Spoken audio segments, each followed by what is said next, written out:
So this is what Duke Cayeene looks like from up close. It's hard to believe that I've ended up in the same room as the leader of the Noble Alliance. Although, I guess we did meet back in Legram before the war broke out. Rean Schwarzer. Truth be told, we don't want this war to drag on any more than you do. Really? We only acted as we did due in part to our dearly departed Chancellor's behavior being far too unreasonable to justify turning a blind eye. He garnered the trust of His Majesty, and in turn misused that trust. He flagrantly disregarded this nation's beloved culture and traditions, treating Erebonia as if it were his own personal property. Surely you too noticed this. Well, I can't say I disagree. We did hear story after story during our field studies about how aggressive his policies were. About the way he didn't care how many enemies he made as a result, creating terrorist groups at the Imperial Liberation Front.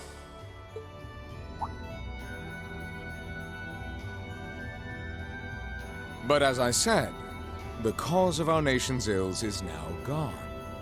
Now, all that remains is to turn back the hands of time just a touch, and the good old days of the Empire will be upon us once more. The key to this bright future lies in putting aside our differences and joining hands. Am I wrong? I'm afraid that yes, you are. Do you honestly believe that people can so easily put aside their differences after all the Alliance has done? You occupied Heimdall and effectively took every one of its citizens hostage, imprisoned the Imperial family. And let's not forget how you're now in league with the enemy nation responsible for the destruction of Gorelia Fortress. After all that, the Imperial army would never bow their heads to the likes of you, even if the rest of the population did. My word, I'm afraid there's been a terrible misunderstanding. The Imperial family is simply under our loving protection. They certainly haven't been imprisoned. But that does bring me to exactly why I want you to help us. It does? The Azure Knight is already on our side. But if we had your Ashen Knight as well, that would mean we'd have two of the great knights of Erebonian legend to put into play. Couple them with our Panzer Soldats, and the Imperial Army's armored divisions would cower before us. You may not find us winning the war ideal, but this union benefits everyone more than carrying on until our inevitable victory, I don't think it's that simple. I beg to differ. The presence of Soldats units on a battlefield makes a tremendous difference. What they may lack in firepower and armor compared to tanks, they make up for in mobility and versatility. But more important than even those factors is the psychological impact they have on our opponents. Well,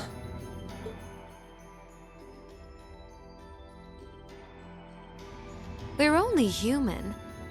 As such, we are as captivated as we are terrified of giant beings bearing human form. And if that holds true even for mass-produced Soldats made with modern technology, it will be all the more true for the divine knights of legend you and Crow possess.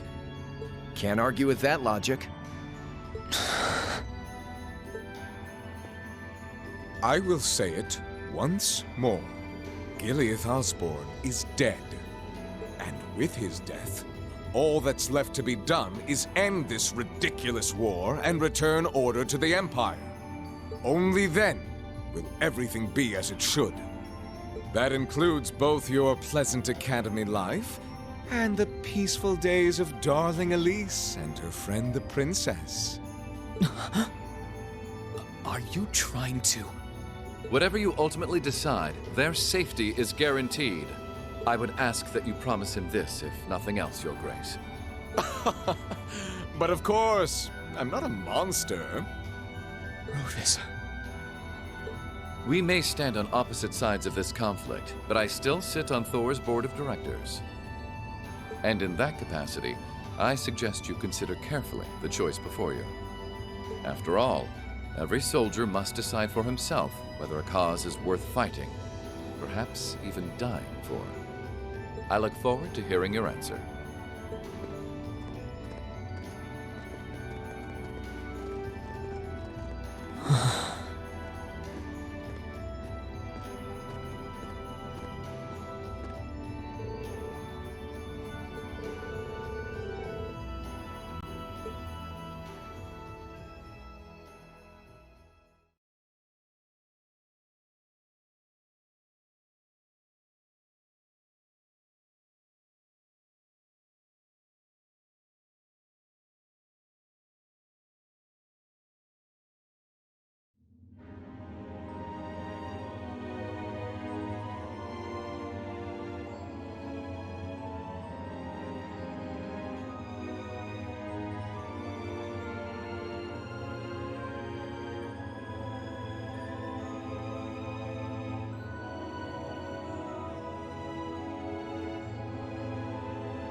All that's left to be done is end this ridiculous war and return order to the Empire. Only then will everything be as it should. That includes both your pleasant academy life and the peaceful days of darling Elise and her friend the princess. I suggest you consider carefully the choice before you. After all, every soldier must decide for himself whether a cause is worth fighting, perhaps even dying for. I look forward to hearing your answer. It's hard to argue that this war began because the noble faction went too far. But the longer it goes on, the more people are going to suffer. Am I really okay with that? If I join them, I could reduce the number of victims, be friends with Crow again, free Elise and Princess Alphen. No, this isn't that simple. Think, Rean, think! I was able to reunite with the others, but Elise and Princess Alphen are still in the Alliance's custody. What's the best thing I can do? This isn't just about me. What do all of us want to do? Keep racking your brain like that and smoke will start coming out of your ears.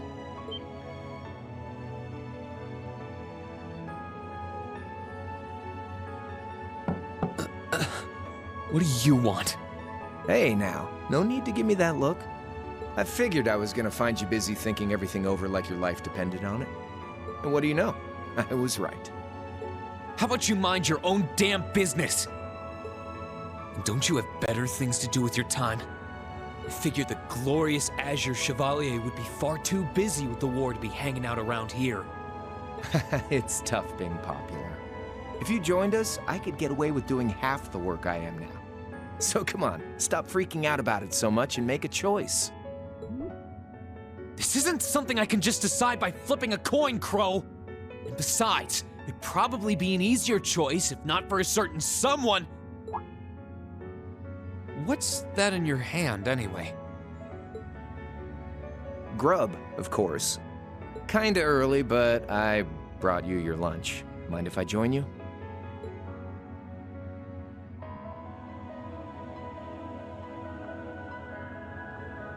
Hamburgers, fries, and onion rings, huh?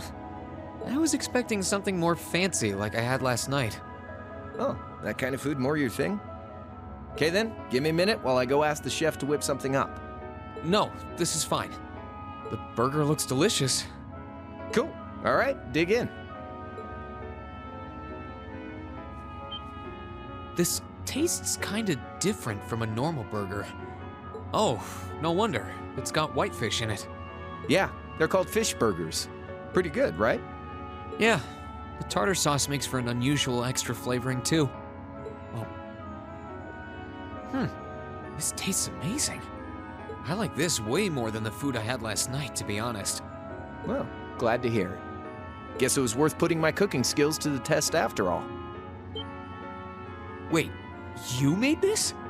Was my first time cooking in a while, too. Sharon could probably do better, though. But I wanted to give it a shot anyway. This stuff was like soul food back in Dry, where I grew up. Oh. To think, all the time we spent searching for the leader of the Imperial Liberation Front, and he was right under our noses. Crow Armbrust from the Jirai SEZ.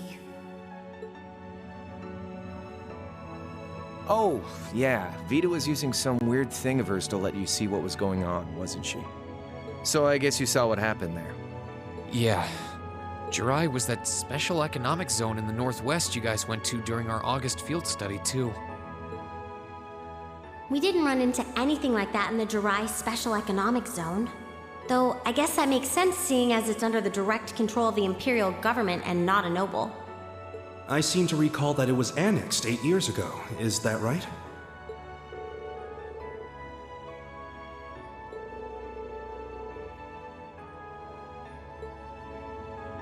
So you ended up going back to your old hometown then? Yeah, by pure coincidence. It's changed a lot since I was last there, so it was kind of surreal being back again. But it was nostalgic in its own way, too.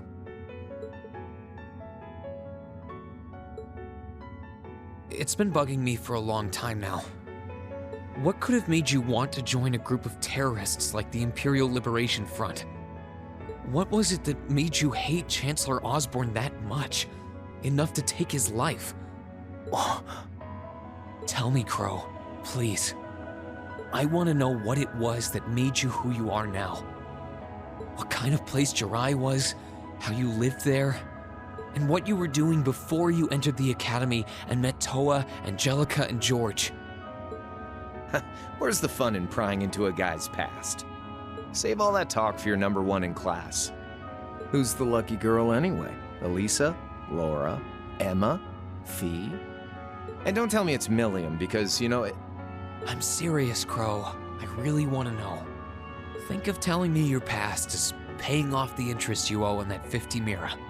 Because until I know, until we know, we won't be able to move forward. You're really serious.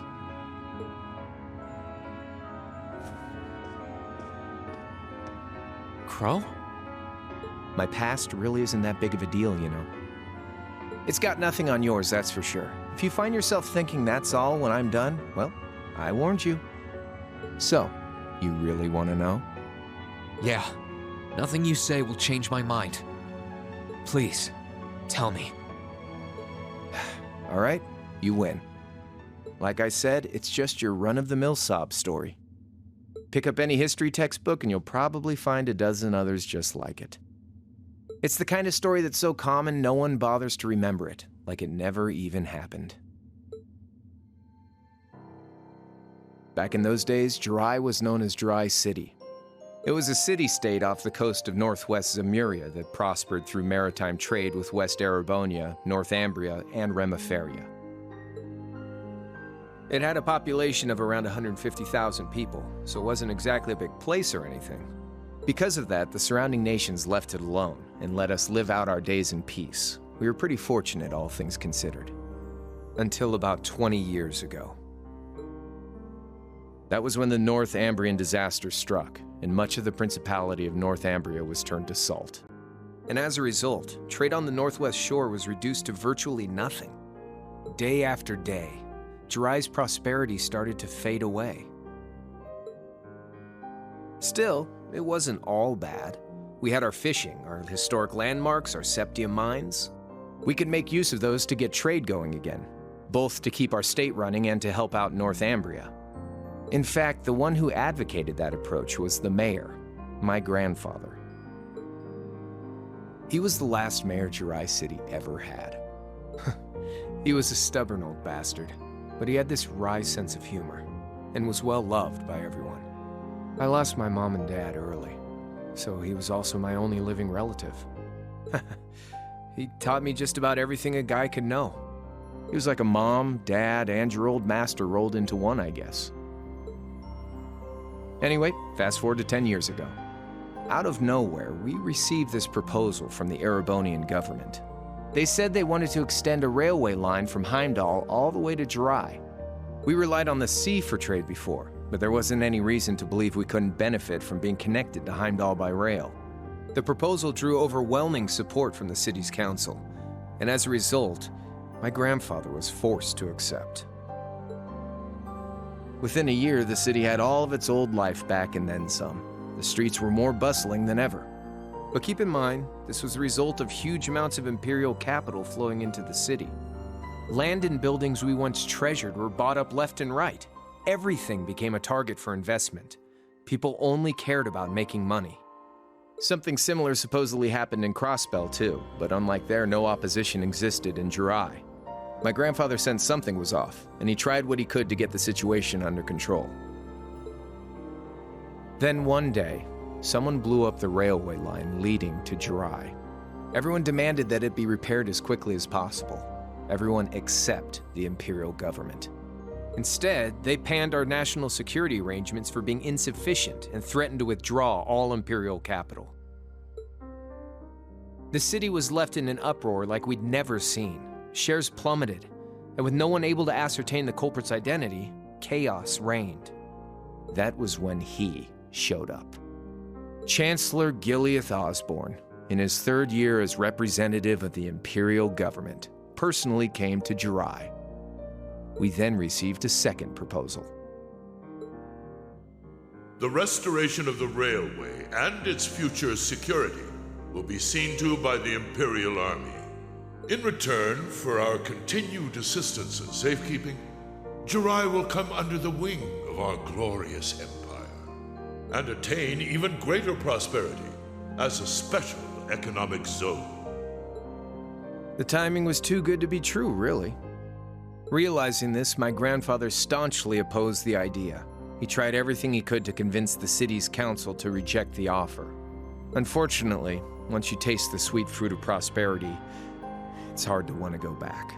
The council, made up of influential merchants and all their greed, jumped at the offer. And tempted by the elimination of customs, together with the tax breaks from being an SEZ, many of the citizens did too. And during all that, they'd conveniently found a suspect behind the railway incident. My grandfather. He loved Jirai more than anyone, and up till then, its people loved him too. And yet, virtually overnight, he found himself facing the wrath of both the city's council and the citizens alike. Left with no choice, he resigned from his position as mayor, and Jirai formally became part of the empire. Both of these things happened on the same exact day. That was 8 years ago. Naturally, everyone knew my grandfather wasn't the one who did it. They knew who was really responsible. They just turned a blind eye to the truth. See? I warned you. Just your run-of-the-mill sob story. I don't know what to say, Crow. What happened to him after that? Your grandfather? One day, he just up and died. Once he resigned, the whole affair with the railway getting blown up was all but forgotten. He lived comfortably in retirement for about half a year, fell ill, and that was that. He just lost the will to go on, I guess. Like I said, he was the only family I had. I mean, I had plenty of friends even then, but I chose to leave it all behind. I was 13 at the time. I wandered the land, doing whatever I had to get by. That was when I met old Cayenne, who happily indulged my hatred for the Chancellor. And with his financial backing, I went out with the goal to find others who were just like me. That was the beginning of the Imperial Liberation Front. Gideon, Scarlet, and Vulcan were among those I recruited. I'd also met Vita then. I only knew her as the woman who would often come to see Cayenne. She guided me to a place below the city of Ordis, and there slept the Azure Knight Ordine. One after another, I overcame the same trials you did with your friends, but alone. And once I'd proven myself worthy, Ordine accepted me as his awakener. That was 3 years ago. I was 16. My preparations complete, I concealed my background, and enrolled in a military academy near the capital. Everything I did for the sole purpose of taking the Chancellor's head.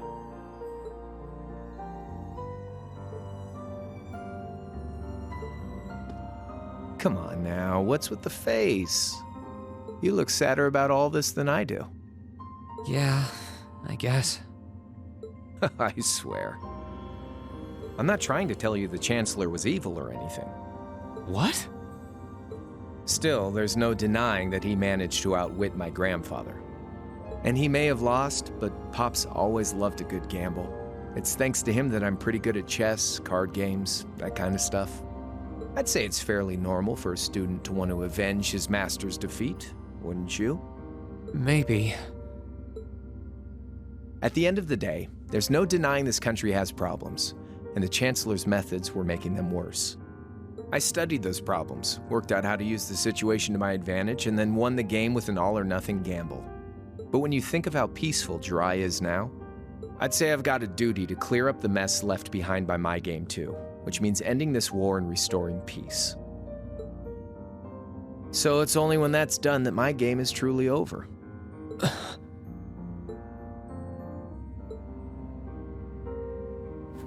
I don't want whatever your decision is to be influenced by my past, okay?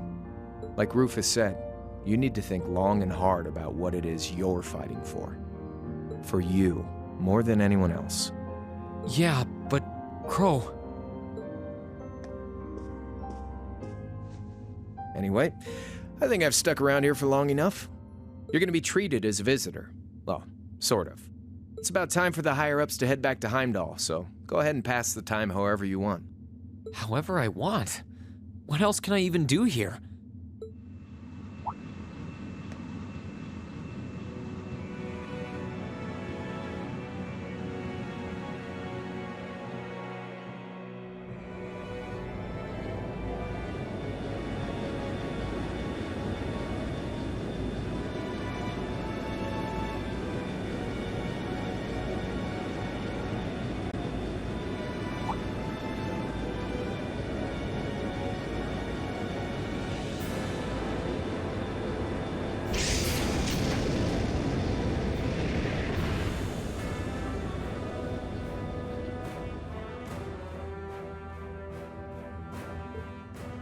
There'll be no guards outside your room, so if you want to try and escape, be my guest. Just keep in mind that some members of Ouroboros and Zephyr are on board too, not to mention me, Scarlet, and Vulcan. So if you're up for a gamble of your own, get ready to take all of us on. Sounds fun.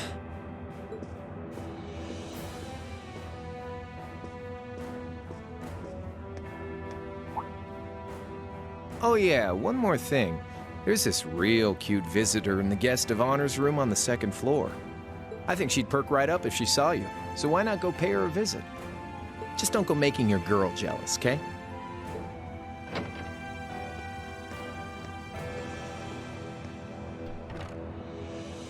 I wonder who he means. He said she's in the guest of honors room. Well, I can't waste much time here. I told everyone I'd definitely come back soon. Right now, I need to gather as much information as I can. I can make my choice after that. At least then, it'll be an informed one.